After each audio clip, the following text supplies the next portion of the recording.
তিনি সেই আল্লাহ যিনি এই মহাবিশ্বকে সৃষ্টি করেছেন মাত্র 6 দিনে। আর আল্লাহর একদিন আমাদের একদিনের সমান নয়।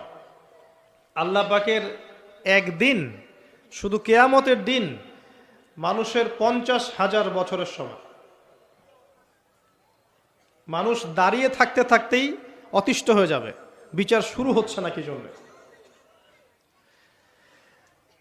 তো আল্লাহ রাব্বুল আলামিন পুরো মহাবিশ্ব সৃষ্টি করেছেন এবং আসমান সমূহ জমিন একটা বিন্দুর মধ্যে ছিল, যেটা এখনকার সায়েন্স বলে যে বিগ ব্যাং থেকে সৃষ্টি হয়েছে মহাবিশ্ব।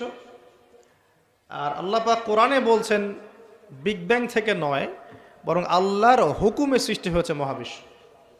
সূরা আম্বিয়া 30 নম্বর আয়াত পড়ে দেখবেন, আল্লাহ বলছেন আওয়ালাম ইয়ারাল্লাযীনা কাফারু আন্না আস-সামাওয়াতি ওয়াল আরদা কানাতা রাতকান ফাফাতাকনাহুমা।